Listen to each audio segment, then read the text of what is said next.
بسم اللہ الرحمن الرحیم الحمدللہ رب العالمین والصلاة والسلام علی رسولہ محمد وعلی آلہ وصحبہ اجمعین اما بعد۔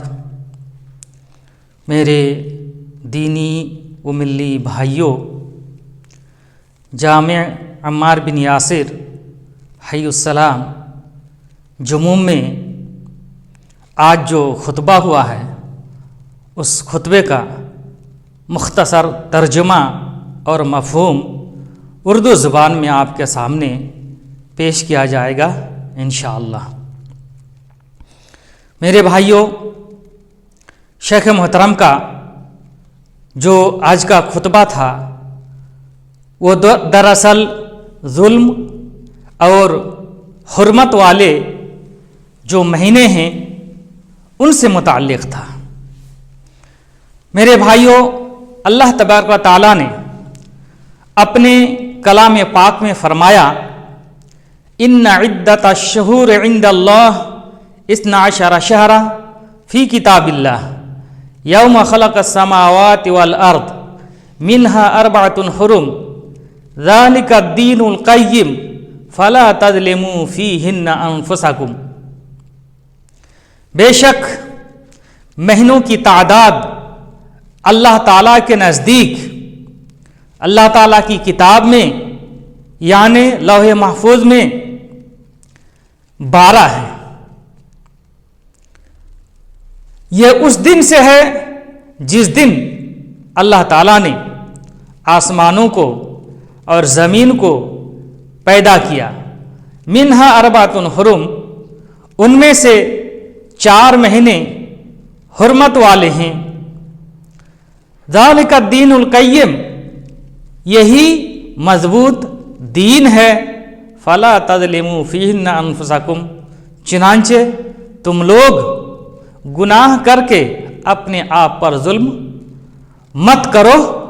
ان مہینوں کے اندر خصوصی طور پر گناہ کا کام کر کے اپنے آپ پر ظلم مت کرو۔ میرے بھائیوں، اللہ رب العزت نے سال کے 12 مہینوں میں ظلم کو حرام قرار دیا۔ اللہ تعالیٰ نے سال کے ہر ایک مہینے کے اندر ظلم کو حرام قرار دیا۔ ہر مہینے کے ہر دن کے اندر ظلم کو حرام قرار دیا۔ ہر دن کی ہر ایک گھڑی میں بھی ظلم کو حرام قرار دیا۔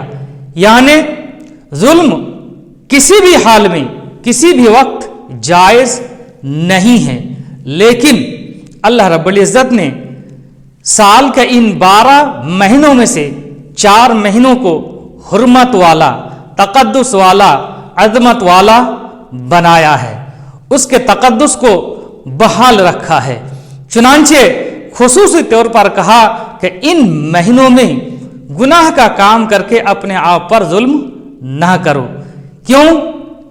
اس لیے میرے بھائیوں کہ ان مہینوں میں اگر کوئی بندہ گناہ کا کام کرتا ہے، ظلم کا کام کرتا ہے، تو اس ظلم کا جو گناہ ہوتا ہے وہ کئی گنا زیادہ ہو جاتا ہے، بڑھ جاتا ہے۔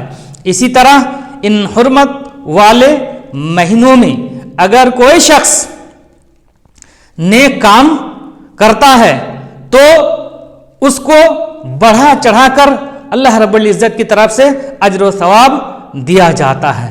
میرے بھائیوں، حرمت والے مہینے کون سے مہینے ہیں یہ بھی ہم لوگوں کو جاننا چاہیے۔ وہ مہینے میرے بھائیوں، اللہ کے رسول صلی اللہ علیہ وسلم کی حدیث کے مطابق 3 لگاتار مہینے ہیں، ذوالقعدہ، ذی الحجہ اور محرم۔ یہ 3 مہینے لگاتار ہیں، اور ابھی کا جو مہینہ رجب کا مہینہ چل رہا ہے یہ 4تھا مہینہ ہے۔ یہ کل ملا کر کے یہ 4 مہینے حرمت والے مہینے ہیں۔ ان میں خصوصی طور پر ظلم و زیادتی اور گناہ کے کام سے بچنا ہے، اور نیک کام کی طرف